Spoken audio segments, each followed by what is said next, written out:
Legenda Joko Tarub. Joko Tarub adalah salah satu cerita rakyat Nusantara yang sangat populer di Jawa, khususnya Provinsi Jawa Tengah dan Jawa Timur.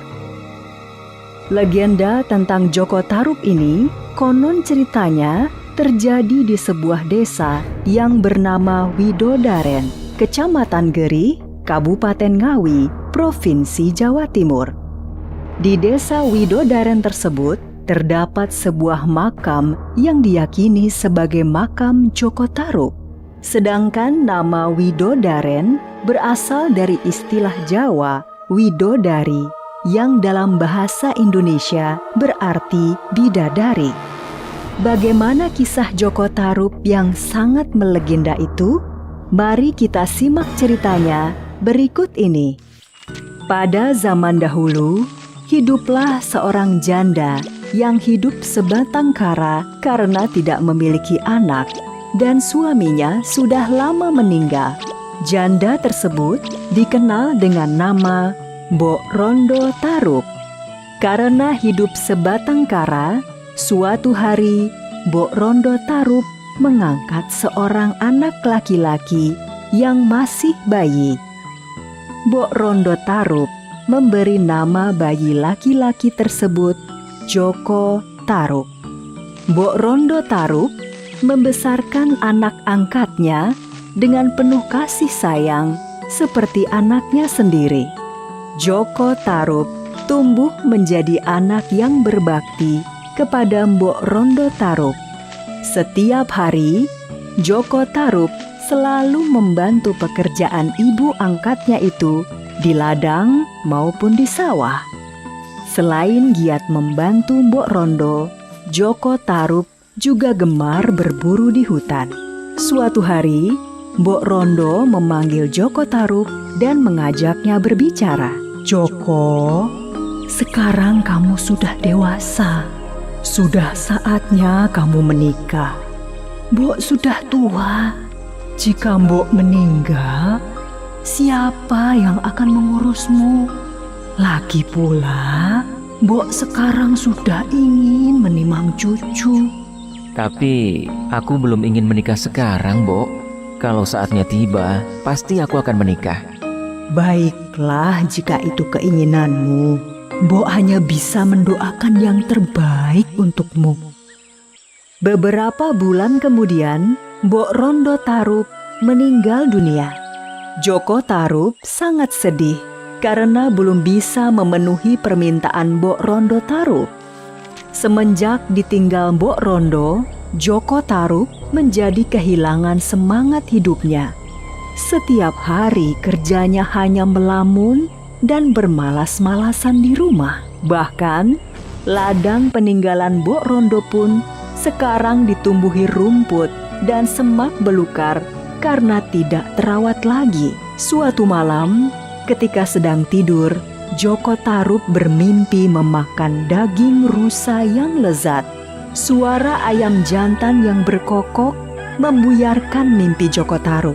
Pagi itu, setelah terbangun dari mimpinya, Joko Tarub merasa lapar dan ingin memakan daging rusa.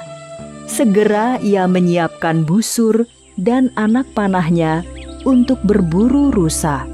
Joko Tarub masuk ke dalam hutan yang lebat dan mencari rusa.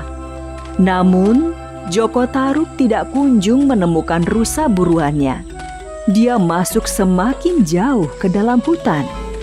Hari menjelang siang, tidak seekor rusa pun yang berhasil ditemukan Joko Tarub. Dia kelelahan dan beristirahat di bawah sebuah pohon. Karena lelah dan lapar, Joko Tarub pun tertidur dengan pulas. Ketika sedang tertidur pulas, tanpa disadarinya, 7 bidadari turun dari kayangan ke sebuah telaga yang tidak jauh dari tempat Joko Tarub tertidur. Ternyata, para bidadari tersebut turun dari kayangan untuk mandi di telaga tersebut. Tiba-tiba, ada angin kencang yang datang. Angin kencang tersebut menerbangkan sebuah selendang milik bidadari. Para bidadari yang sedang asyik mandi tidak menyadarinya. Angin membawa terbang sebuah selendang bidadari dan jatuh di dekat Joko Tarub yang sedang tidur. Sore hari, ketika matahari hampir tenggelam, para bidadari pun kembali ke kayangan. Dengan menggunakan selendangnya, mereka terbang ke kayangan. Ketika hendak kembali terbang ke kayangan, seorang bidadari kebingungan mencari selendangnya. Kemana selendangku? Sementara itu, Joko Tarub bangun dari tidurnya dan terkejut melihat ada selendang di dekatnya. Wah, selendang siapa ini? Bagus sekali. Seumur-umur baru kali ini aku melihat ada selendang seindah ini. Ketika sedang mengagumi selendang yang ada di depannya, Joko Tarub tiba-tiba mendengar suara perempuan menangis. Dia segera memasukkan selendang itu ke balik bajunya dan mencari asal suara tersebut. Joko Tarub menemukan asal muasal suara tangisan tersebut. Dia melihat seorang perempuan yang sangat cantik sedang menangis di pinggir telaga. Kamu siapa? Kenapa berada di tengah hutan seperti ini? Apakah kamu ini jin atau lelembut penghuni hutan ini?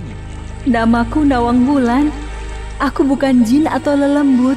Aku adalah bidadari yang turun dari kayangan. Selendangku hilang sehingga aku tidak bisa terbang kembali ke kayangan. Apakah kamu melihat selendangku? Joko Tarub ternyata bertemu seorang bidadari yang sangat cantik jelita. Joko Tarub merasa jodohnya telah tiba. Nawang Wulan, namaku Joko Tarub. Aku tinggal di desa yang tidak jauh dari sini. Sebentar lagi hari gelap. Lebih baik kamu ikut bersamaku. Banyak binatang buas berkeliaran ketika malam hari di hutan ini. Nawang Wulan pun mengikuti Joko Tarub ke desanya. Tidak lama kemudian, Joko Tarub dan Nawang Wulan menikah. Beberapa waktu kemudian, Joko Tarub dan Nawang Wulan dikaruniai seorang anak perempuan. Anak perempuan tersebut diberi nama Nawangsi. Selama hidup dengan Nawang Wulan, Joko Tarub merasa heran karena lumbung padinya selalu penuh. Padahal, setiap hari Nawang Wulan menanak sebakul nasi dari beras dari lumbung padi tersebut. Kang Mas Joko Tarub, aku sedang menanak nasi, tapi aku ada keperluan di sungai. Tolong jaga apinya, jangan sampai kekecilan atau kebesaran. Dan ingat, jangan membuka tutup kukusnya. Joko Tarub yang selama ini heran dengan lumbung padinya selalu penuh, mengabaikan pesan istrinya agar tidak membuka tutup kukusnya. Joko Tarub perlahan-lahan membuka tutup kukus dan terkejut melihat isinya. Jadi selama ini istriku hanya memasak sebutir beras. Pantas saja beras di lumbung padiku tidak berkurang. Tapi bagaimana mungkin sebutir beras bisa menghasilkan nasi yang sangat banyak? Tapi mungkin ini adalah kesaktian Nawang Wulan sebagai bidadari. Sementara itu, Nawang Wulan sudah kembali dari sungai. Dia segera menuju dapur dan Joko Tarub sudah tidak ada. Nawang Wulan pun membuka tutup kukusnya. Kang Mas Joko Tarub sudah melanggar perintahku. Mulai sekarang aku tidak bisa lagi memasak sebakul nasi hanya dengan sebutir beras. Setelah kejadian itu, Nawang Wulan memasak nasi seperti perempuan pada umumnya. Dia sudah tidak bisa lagi memasak sebutir beras menjadi sebakul nasi. Akibatnya, persediaan beras di lumbung padi Joko Tarub semakin menipis. Suatu hari, ketika sisa beras semakin menipis, Nawang Wulan mengambil sisa-sisa beras di lumbung padi. Tiba-tiba, Nawang Wulan menemukan selendangnya.